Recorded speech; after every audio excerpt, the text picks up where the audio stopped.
Hoy tomaremos el tema titulado Alcanzando a los no alcanzados de Ivette Conetti.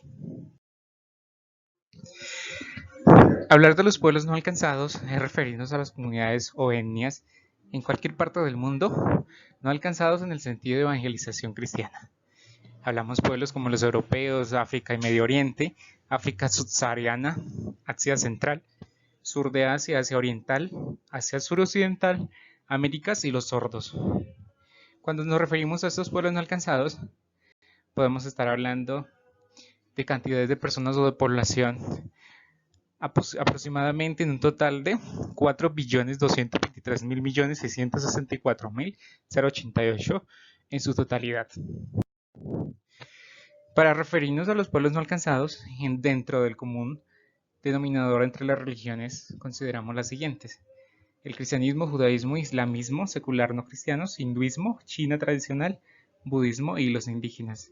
Encontraremos un diagrama circular donde nos menciona que el 33% son católicos, ortodoxos y evangélicos, el 22% son musulmanes, el 12% son distintos, el 14% hindúes, el 6% budistas, el 6% animista, el 2% chinos y el 2% de otras religiones. Así que con estas estadísticas mencionaremos cuáles serán los mayores retos a enfrentar.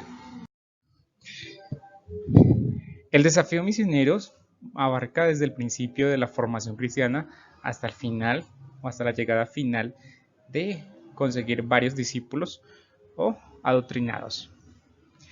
Encontramos, por ejemplo, un ejemplo muy particular, y es que Carlos desea implantar o crear una organización religiosa o una comunidad cristiana en un lugar determinado. Para ello necesitaría enfrentar barreras y puentes como las geográficas, las culturales y las ideológicas y políticas. Tendrá en cuenta el mensaje escrito en 1 Corintios 9:20, como por ejemplo, Pablo el apóstol se hacía judío como los judíos y gentil como aquel que no era gentil. ¿Cuál es la tarea muy importante y que a la vez es incompleta?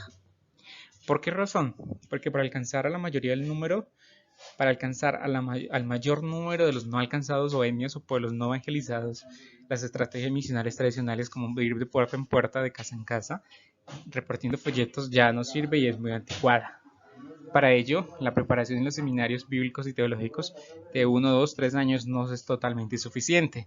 Tendríamos que aprender acerca de estos grupos no alcanzados de una manera en que tengamos una práctica inmersa, intranscultural, donde los misioneros o los enviados tengan y desarrollen capacidades y habilidades que rompan las barreras culturales y fronterizas o geográficas en el sistema de evangelización.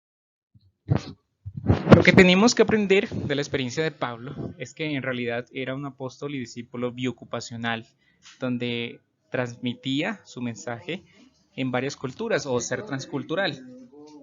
Ser biocupacional conecta el mundo transcultural y el mundo homogéneo, donde las mayores necesidades se dan a conocer a través de los intercambios, sean de ideas o de acciones. Ser biocupacional le permite al obrero contribuir a un bienestar de la gente, es decir, entregar un bien o un servicio que retribuya un beneficio. Lo que tenemos que aprender de la experiencia de Pablo es que el ser biocupacional permite que los obreros se extralimiten y tomen medidas pertinentes a un campo muy amplio, donde la biocupacional o el ser biocupacional es sencillamente para subsistir en un mundo que no le pertenece o que no es en sí. ¿Qué debemos hacer entonces? Debemos investigar, cooperar y compartir discretamente información acerca de las profesiones que hacen falta en un campo misionero, por ejemplo, buscar candidatos de profesiones que se necesitan y se requieren para ir a un llamado y a un pueblo no alcanzado. Tenemos que cooperar y coordinar en la orientación y en la preparación, en el envío y en el cuidado de estas personas.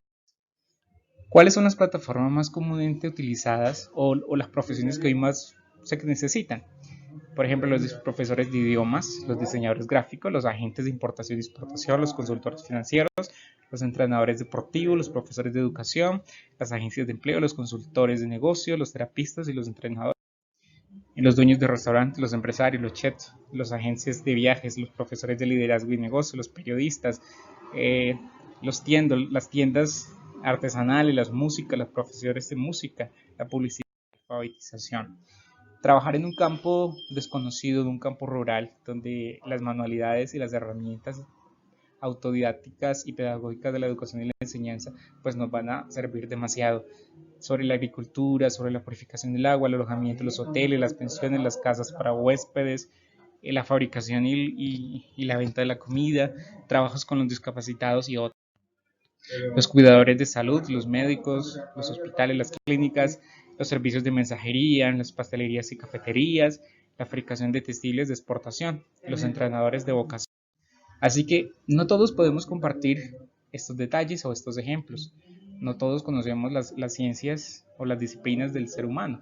Así que podemos reunir una cantidad de personas, capacitarlas, enviarlas y que ellas tengan una experiencia multicultural y que puedan desarrollar sus metodologías modernas para que puedan alcanzar a un mayor número de gente en un pueblo o una etnia o una raza no conocida, que no conocen del Evangelio, que no conocen de la religión. Debemos convencer a los pastores y miembros de nuestras organizaciones religiosas a que oren por aquellas personas que son enviadas específicamente. ¿Cuál es la capacitación que se requiere para este tipo de personas o enviados o misioneros para alcanzar a los pueblos no alcanzados? Por ejemplo, una preparación espiritual donde su estilo de vida anuncie un evangelismo, donde su capacitación teológica y misionera se desarrolle base a la experiencia, donde su experiencia multicultural o transcultural sea apoyada por una organización que está en otro lugar del mundo, pero que lo apoya en sentido emocional, físico y en sentido económico. La preparación para llegar a un pueblo no alcanzado requiere unos costos de vida, un trabajo en plataforma, un currículo, una hoja de vida de los misioneros o de los evangelizadores, un cargo y un salario indicado. Para ello tendríamos que mencionar preguntas como estas: ¿cómo podemos mejor compartir la información, sea forma virtual o forma presencial? ¿Cómo podemos desarrollar información sobre los no alcanzados? ¿Cómo sabemos de que los empleos disponibles nos ayudarán a alcanzar el número de objetividad que tendríamos en ese campo? ¿Cómo podemos promover en nuestras organizaciones o iglesias el envío de personas biocupacionales? ¿Cómo podemos proteger mejor la identidad de estas personas y a la vez orar fielmente por ellos? Es una de las preguntas que podemos mencionar en nuestra exposición y que nos ayudará a resolver las dudas y las inquietudes preeminentes en una evangelización a un pueblo no conocido.